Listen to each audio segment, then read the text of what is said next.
என்னோட பேர் வந்து கமல். தமிழக வெற்றி கழகம் மேற்கு மாவட்டத்தில் சமூக ஊடக பிரிவு அமைப்பாளராக இருக்கிறேன். உடல் ரீதியாக தலசிமியா என்ற ஒரு பிளட் டிசார்டரால் நான் பாதிக்கப்பட்டிருக்கேன். எனக்கு வந்து பிளட் டிரான்ஸ்ஃபியூஷன் பண்ணிகிட்டே இருக்கணும். ஆமாம், 21 days ஒன்ஸ் வந்து பிளட் டிரான்ஸ்ஃபியூஷன் பண்ணணும். ஸோ பிளட் டிரான்ஸ்ஃபியூஷன் பண்ணலனாக்கா ஆர்கன் ஃபெயிலியர்ஸ் ஆகும். வாழ்கிற வரைக்கும் பிளட் டிரான்ஸ்ஃபியூஷன் பண்ணிட்டு தான் இருக்கணும். தமிழக வெற்றி கழகம்னா மாற்றுத்திறனாளிகள் நீங்கள் பார்த்துருப்பீங்க, எல்லாருமே வந்து ஒரு பொறுப்பில் இருக்கிறாங்க. மாவட்ட செயலரில் ஒரு பொறுப்பில் இருக்கிறாங்க. அந்த மாதிரி எங்கள் மாவட்டத்தில் என்னோட உழைப்பை உணர்ந்து அவங்க என்னை நம்பி ஒரு பொறுப்பு கொடுத்துருக்குறாங்க. அதை சிறப்பாக செய்வேன் கண்டிப்பாக.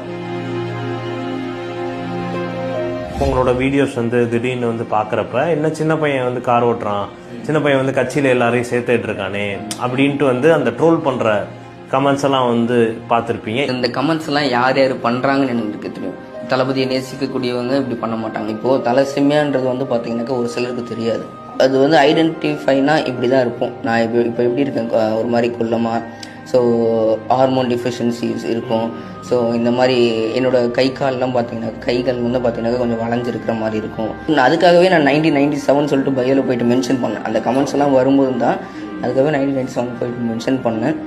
ஸோ கொஞ்சம் கஷ்டமாக தான் இருக்குது. இப்போ நான் மக்கள் இயக்கத்தில் நான் வந்து 11 வருஷமாக இருக்கிறேன். அப்போ இருந்த மக்கள் இயக்கமும் இப்போ இருக்கிற தமிழக வெற்றி கழகமும் ஒரே மாதிரி தான் செயல்பட்டு இருக்குது. தமிழக வெற்றி கழகம் மக்களுக்காக தலைவரின் வழிகாட்டுதலின்படி ஒவ்வொரு வார்டுலேயும் ஒவ்வொரு பூத்துலேயும் ஒவ்வொரு மக்களையும் ஒவ்வொரு வீட்லேயும் போயிட்டு நாங்கள் நேரடியாக சந்தித்து அவங்களோட குறைகள் என்ன, அவங்களுடைய